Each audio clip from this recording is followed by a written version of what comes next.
Would you like to reduce your net fleet fuel spend by 10 to 23%? Could you use that money in other areas in your company while reducing your carbon footprint at the same time? Click the link below and learn more. Hey, everybody, and welcome to Freight Executive Insights. I am not the freight executive with any insights at all. I pretend like I do, but most people don't want to hear them anyways.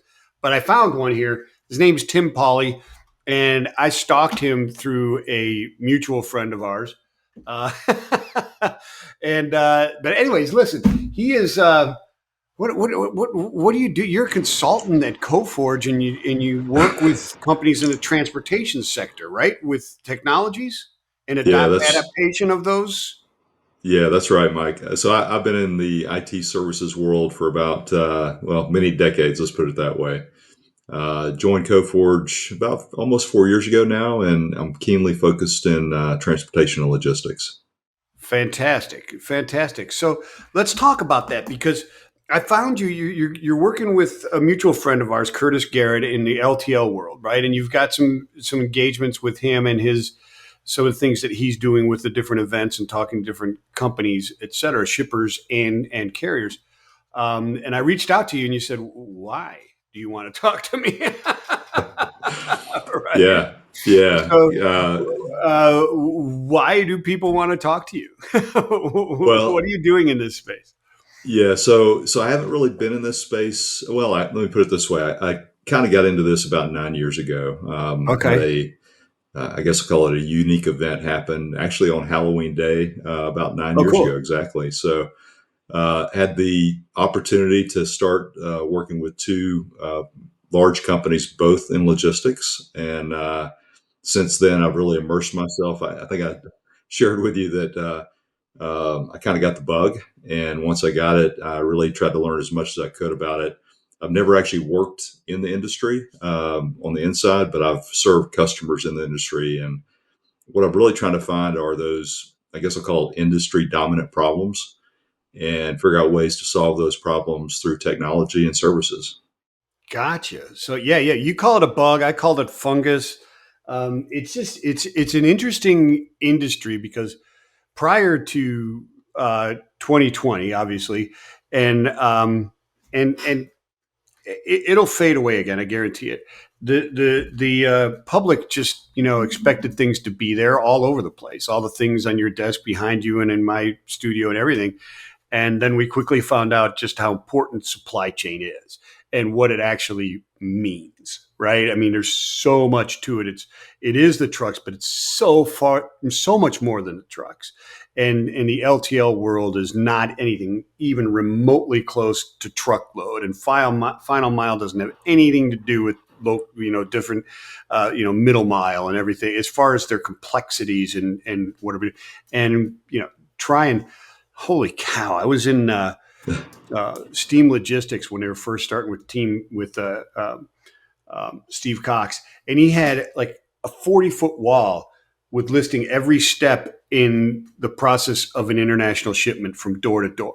I mean, just Yeah. how complex it is just to move one item across the world, et cetera, and get it there on time and intact, which was at Roadway. That's all we were trying to do. Yeah. Right. Yeah. You're just Yeah. moving one thing from A to B, right? And trying to do Seems it. simple. Seems very simple, doesn't it? Yeah. Yeah. Get it there in a relatively quick time frame, kind of when you said it was going to be there, and not completely destroyed, and have the whole shipment arrive. Yeah. It's tough, right? And there's so many different things that happen. You just get stuck in the puzzle, right? It's like this constantly evolving Rubik's Cube. Yeah. And in technology, it's all about the data. So if you can't, so it's kind of the opposite end of the spectrums. In freight movement, it's all physical, right? So Yeah. without that digital breadcrumb, or in a lot of cases, what they're trying to create now are digital twins of operations. It's really hard to make those processes efficient and accurate. And that's kind of what we're trying to do. Is we've got a few go-to-market solutions that we've got out there. There's a lot more work that we can do, and that's really what we're trying to do, is make, like I said, everything come together. So there'll never be a day where there's no humans in the loop. I mean, it just will never happen. Not just for this industry, but for all industries. But um, the more you can make things accurate and lean, really everyone wins: customers, carriers, even brokers, the middlemen, all Well, benefit from even the that. environment, right? Because Yeah, there's a lot of people who look at sustainability and say, "Oh, wow, it's a money drag, it's a efficiency drag, it's a intelligence suck from my and all these different things."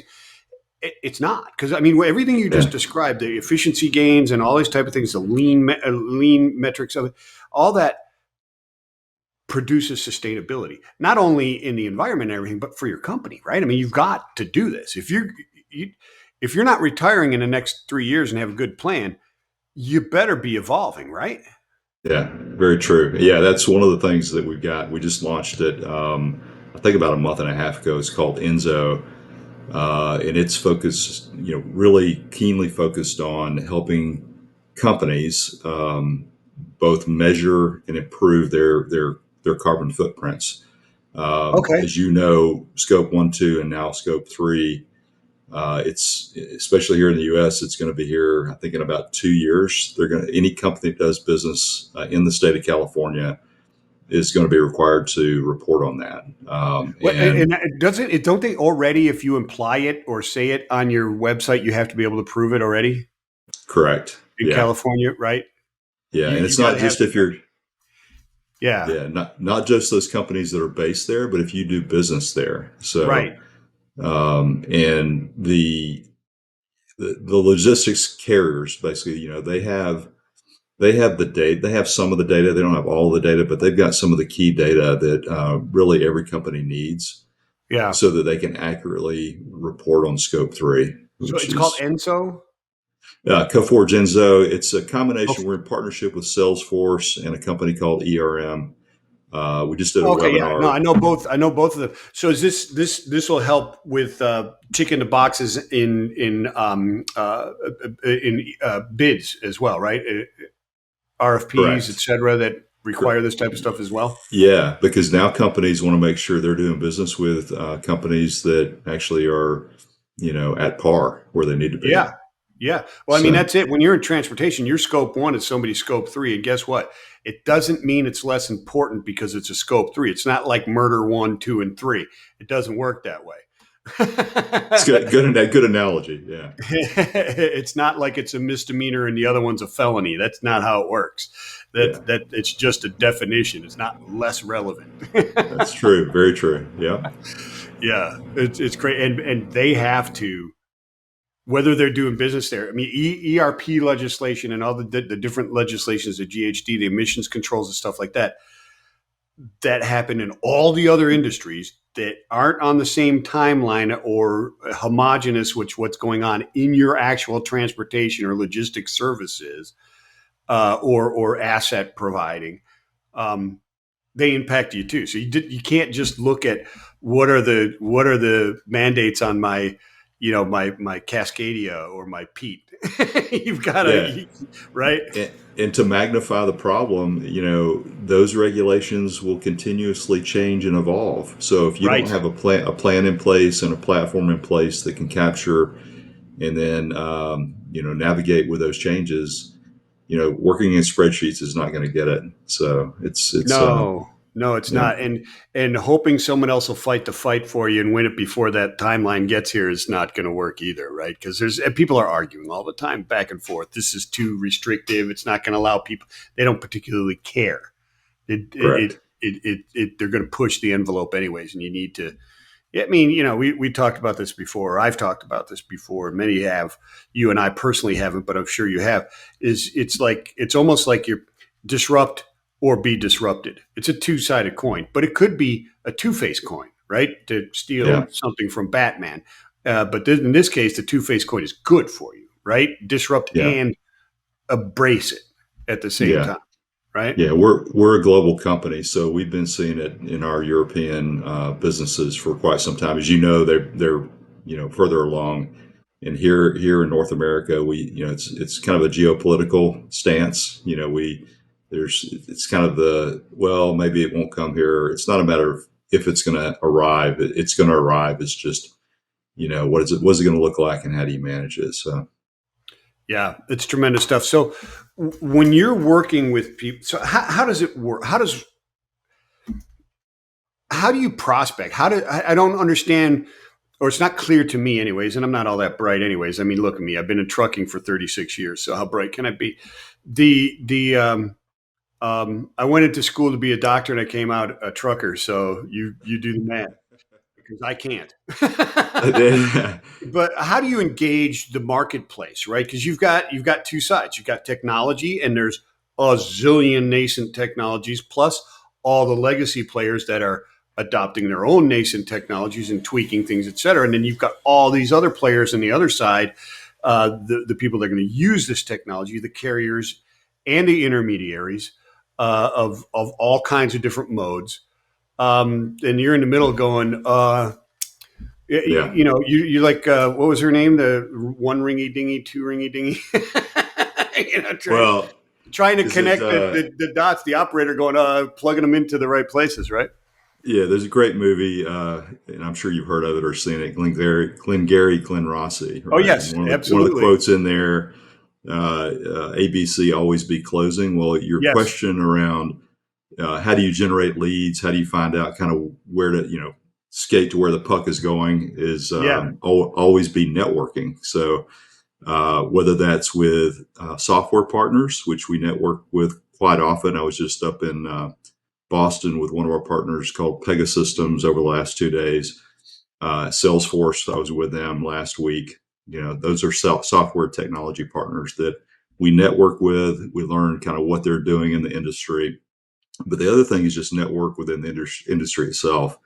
mm, We've got teams that are all across North America, Europe, and Asia that they kind of run their own business. They have to go build their own network, understand how mm-hmm. to go into their markets because what's important here may not be important in Asia or might not be the top three priorities. So it's really about networking. I've been and don't come across as a sales guy because so if you become intelligent about the industry, not the expert, but at least you can have a conversation. That's to me the key thing to do. Yeah. I mean, if you can come across as a thought leader and someone who's going to bring, especially in this space, I want to say, are you someone that a carrier, let's say in this case, fleets, et cetera, would come to and say, "Hey, look, Tim, um, what do you know, dude? Yeah, Here yeah. I No, am. well, You know what I'm trying to do because you know why I'm calling you, right? Which is yeah, a nebulous concept in itself, right? So I need to address all these things, these efficiency gains and even sustainability gains, but really efficiency gains to reduce my costs and to be more transparent with data, to provide tracking, all this stuff with my customers. You're helping implement this at yeah, other trucking companies. So you're bringing the intelligence of what's out there and best practices to integrate it. Is that kind of way yeah, you yeah. describe? Exactly. Yeah, a lot of that too is learning from my existing customers. They in a lot of cases these different modes, whether it's trucking, rail, sea, or air, they all have some similar challenges they're trying to solve. They all have different challenges they're trying to solve. Like if you think about movement of freight through airports or Mm. seaports. Conceptually, there's some similar concepts, but then there's some concepts like drayage, which is completely different and kind of foreign, right, Yeah, to some of these other industries. And then yeah, about a month ago, I was at Inland 24 up in Chicago, and I really didn't understand intermodal. I thought I did, but then I yeah. met some people there and picked up a few nuggets of some problems that are out there It's a that good place to learn those problems. There's 5 rail yards in Chicago, so yeah, intermodal is quite complex there. Yeah, yeah. That's really. I mean, I'm not. I'm not like you said. I didn't graduate from the biggest university as a supply chain expert. But I think just paying attention and using kind of common sense. And when you see two or three companies that have similar stories, then you pick up on that. No, the services and that you bring, even the knowledge and the networking um, on both sides is quite valuable, and I see that because it is not the core business of a carrier to um, do many of these advancements in their efficiency. I mean, they're, like we said at the beginning, they're trying to move freight from one place to another, right? Yeah. And Yeah. all this new technology, yes, moving it efficiently and keeping the customer informed and all those benefits of the new technologies, et cetera, is absolutely their business. But producing the technology to improve it is not. And that's where they need that expertise. And they don't have, I mean, holy cow, they don't have the OR to be able to go out and buy their own intelligence bandwidth, right? So That's really where companies like us, and we're kind of a mid-tier, right? We call it the right-sized systems integrator I because like we're that. Are you marketing? You were a marketing major, yeah. weren't I try to listen and learn, but we're you? There we're you go. 26,000 people globally, which seems big, but compared to a lot of the systems integrators, it's relatively small. Yeah. The good news is we're very agile, so I can get to the CEO and he can come down and have a conversation with the CEO strategically pretty easily. Matter of fact, he offers that on a regular basis. A lot of bigger companies can't do that. But what some of the things that we're seeing, kind of trends that we've gone to market with, OS&D, shortages, damages, overages is a common industry problem. We've Yeah. developed some services that I think are going to take that, lean it out. There's a concept called business process outsourcing. We call it BPS, where we're applying technology and the rigor of basically process. Call it process playbook, where we have gates and metrics and things. Applying that to the OS&D investigation process, and then now looking at applying computer vision because everyone has security cameras, right? Yeah. So how can we identify through technology, and it's there now, where we can say this is exactly where this pallet of 20-gallon paint cans, one fell off. We can see Yep. it, and it Yep. doesn't take a human to do that. So it's kind of cool. Kind of Yeah, cool. I had a system installed at a container freight station when I was in charge of them for a maritime company, obviously, but where every inch of the warehouse is 500,000 square feet was covered in camera, right? And you could literally follow a piece of freight moving across it. And within that software, I could look in specific racks and draw a grid around a piece of freight, and it would email me and send me the video as soon as somebody moved that piece of freight, and I could watch it move and go through the system and where it wound up and stuff, which was amazing. And still, there were OS&D issues. Yeah. I'm convinced there's this like OS&D Illuminati out there that is just dreaming up new ways to figure out how to screw up a shipment. I swear, and they're really, really smart. That's Yeah, the problem. that's right. You think that it's not, they don't do it intentionally. I'm not so convinced at this point. Yeah, I'm not so convinced either, man. I don't know. It's crazy. I mean, we always used to say, look, if you think you have a theft problem, you do. And if you don't think you have a theft problem, you got a really bad theft problem. Yeah, exactly. That's and good. yeah, yeah. Overages, theft, and damages is what I used to call it. 'Cause somebody stole it, whether it was intentional or not. That's right. Right. Absolutely. It is somewhere Yep. it's not supposed to be. It wasn't short. It doesn't just become short. You know what I'm saying? It's Yeah. really interesting. So in your studies, you're keeping abreast of what the latest trends are and what's been effective and what not, right? So that would be valuable to these shippers or even I suppose you're working with shippers and the carriers and the service providers, right? Both sides.